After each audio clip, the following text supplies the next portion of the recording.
This is the Investor Connect podcast program. I'm Hall T. Martin. I'm the host of this show in which we interview angel investors, venture capital, family offices, private equity, and many other investors for early stage and growth companies. I hope you enjoy this episode.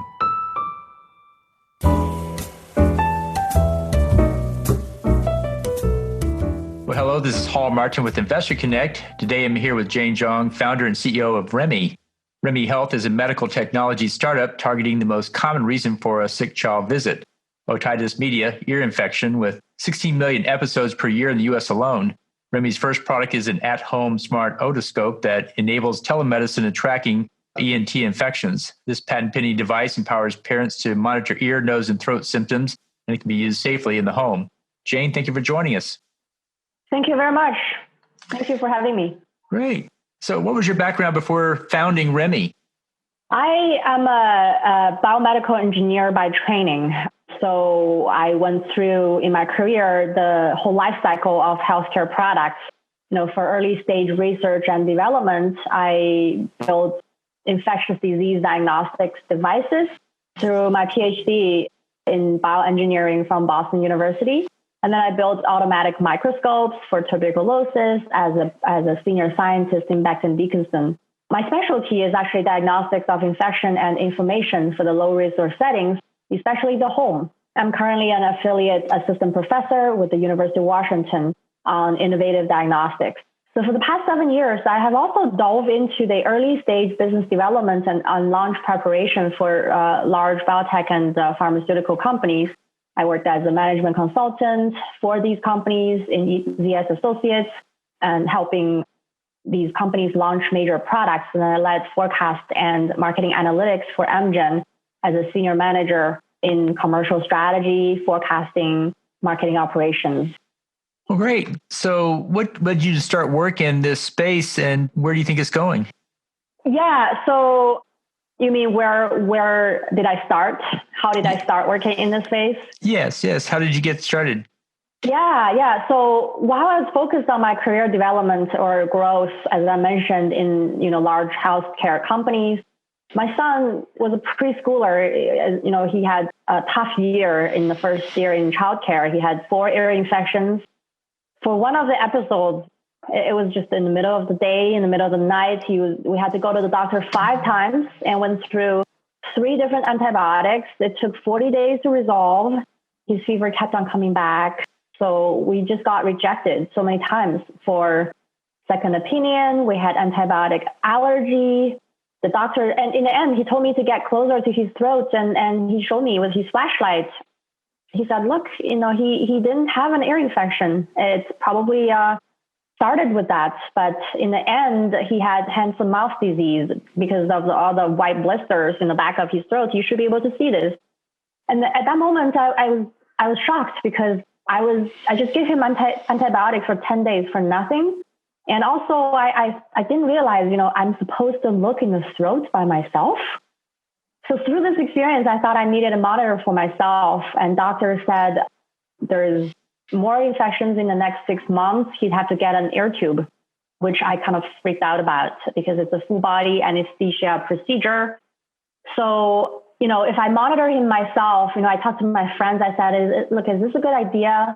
They said, hey, it would be great to have a monitor, but it would be even better if I had a doctor connected on the other side to tell me how to use this device and how to interpret the symptoms. And what's more, if they can prescribe over the phone, so I don't have to go in the doctor's for an in-person visit. Given the pandemic that's going on, that would be a truly valuable add to the household, even in everyone's medicine cabinet.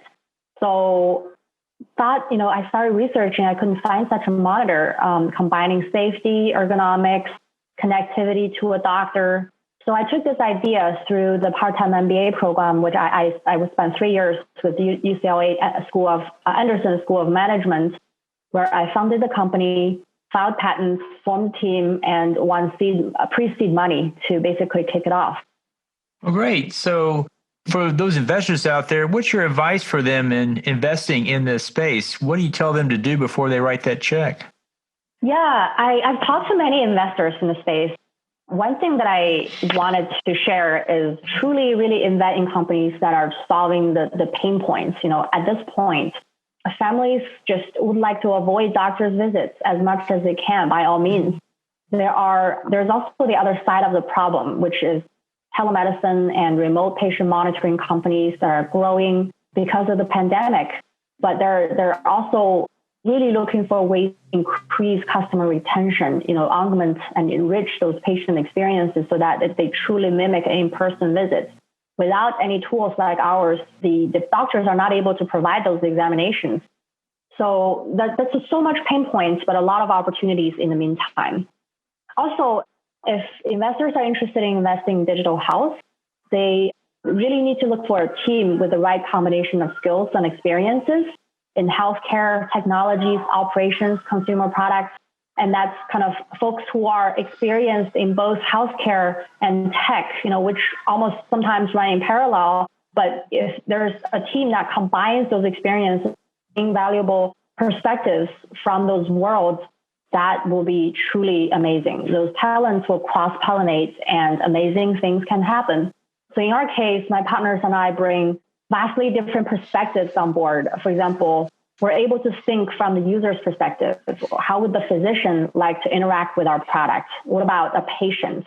How would we use, from a perspective of a technologist, right? How would we improve on their experience using our technology? What about user experience? What about value proposition with different stakeholders on the healthcare value chain?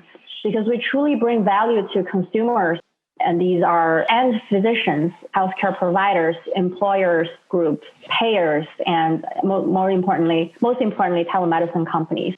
So these perspectives are truly important for a team. So let's talk about the sector itself. What kind of growth rate are you seeing in this sector?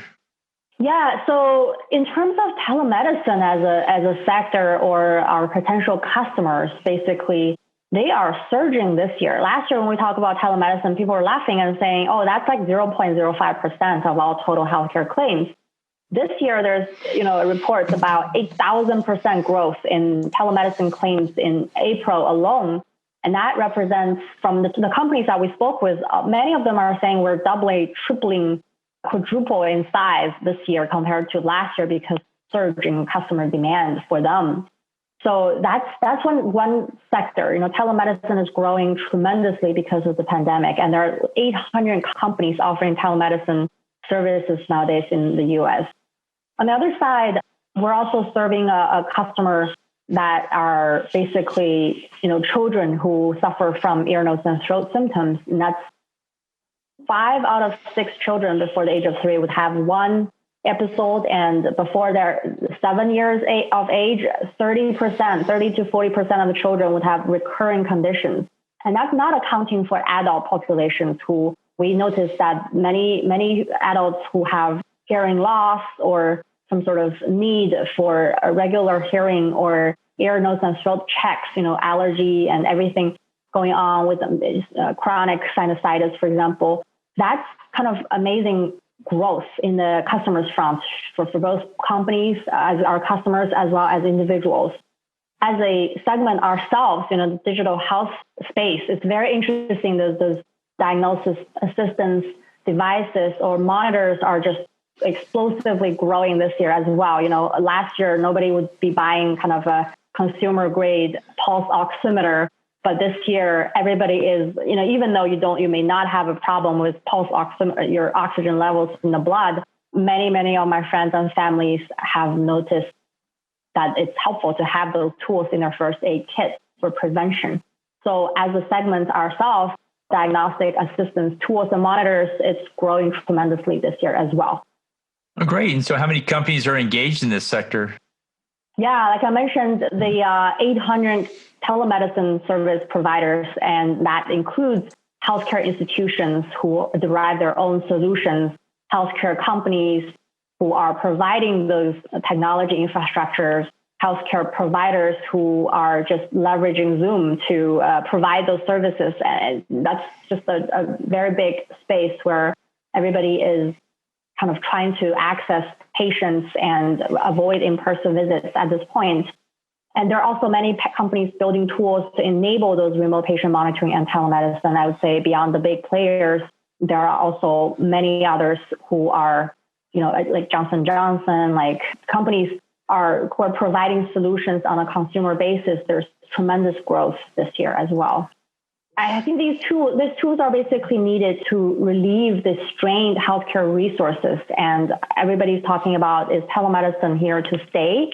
Post-pandemic, we're just really, thinking that it is here to stay because it's truly changed the consumer behavior this year. But for it to remain relevant and competitive, and for people to have that rich experience, similar to how they see a doctor in person, telemedicine needs to evolve, right? Like on one hand, they need to really provide the cost saving to avoid one virtual visit to turning into a virtual visit plus in-person visit. That's one aspect of it. The other is to truly provide the experience of a monitor and getting data from the patients in addition to a face-to-face chat. So that's both of those trends are really setting stages for growth for our company. So how does Remmie fit into this overall landscape? Where are you positioned? And tell us more about Remmie. Yeah, so we are truly solving this problem of doctors not able to see ear, nose, and throat ailments, which account for about 80% of the common acuities that people see a doctor over telemedicine for. And then also for families not able to interpret the symptoms, even if they bought an ear monitor of some sort, they're not able to interpret the symptoms and not able to get those closed loop diagnosis and treatment. So we're truly bridging that gap to offer the families a connected family ear, nose, and throat monitor with integrated telemedicine, and in the future with AI diagnosis assistance to support the doctors. So it is a digital app that images, videos, and text symptom information can be collected by the user at home with a user-friendly monitor, so ergonomic, safe, easy to use monitor. And they can share those during a telemedicine visit in real time with doctors. So on the other hand, when we have our own app, which patients can use to dial up a doctor who are providing telemedicine services through our partnership platforms. And in the meantime, we're offering an API and a software development kit for any telemedicine platforms to kind of integrate our connected device onto their platforms. So by doing a simple technical integration in the back end, they are able to offer this as a benefit to their patients and provide value add to their existing platform.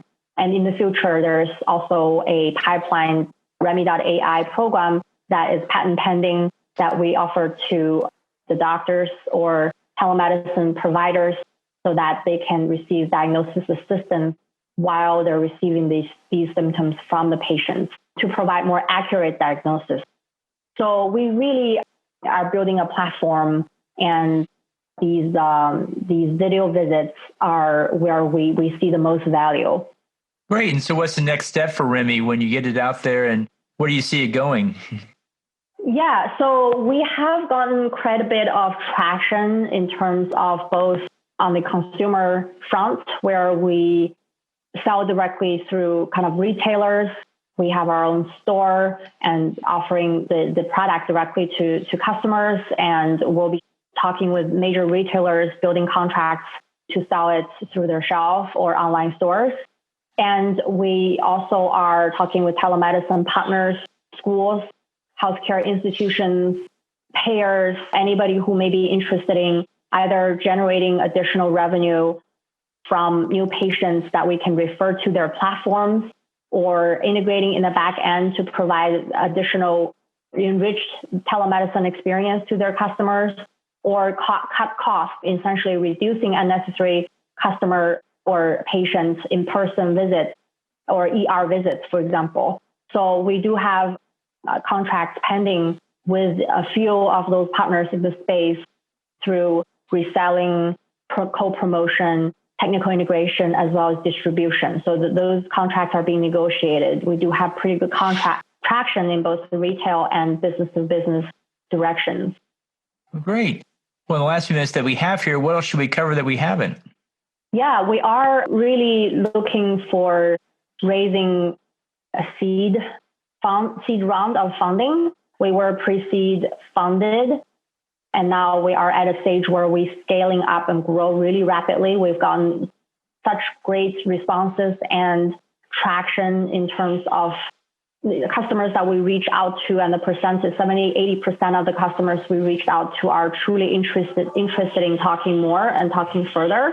We are looking to build a quality product. So the seed money will really drive kind of technical improvement on building better and higher quality products for our customers. And we really wanted to prioritize building partnerships with retailers and telemedicine partners. So anybody who is interested in funding us in terms of seed round, please reach out to us. And we're looking for $1.5 million in seed funding, convertible notes, and we are very open, have those investor relationships in this rapid growth period of our company. Thank you. So how best for listeners to get back in touch with you? Yeah, you can definitely look up our website, remmiehealth.com. We also have pretty good social presence on Facebook, Twitter, LinkedIn. And obviously, feel free to reach out to me directly through email, jane@remmiehealth.com. Great. We'll put those in the show notes. We want to thank you for joining us today. Hope to have you back for a follow-up soon. Thank you. Thank you so much. Appreciate it. Investor Connect helps investors interested in startup funding. In this podcast series, experienced investors share their experience and advice. You can learn more at investorconnect.org.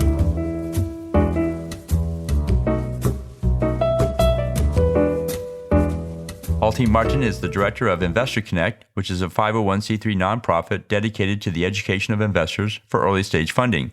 All opinions expressed by Hall and podcast guests are solely their own opinions and do not reflect the opinions of Investor Connect. This podcast is for informational purposes only and should not be relied upon for the basis of investment decisions.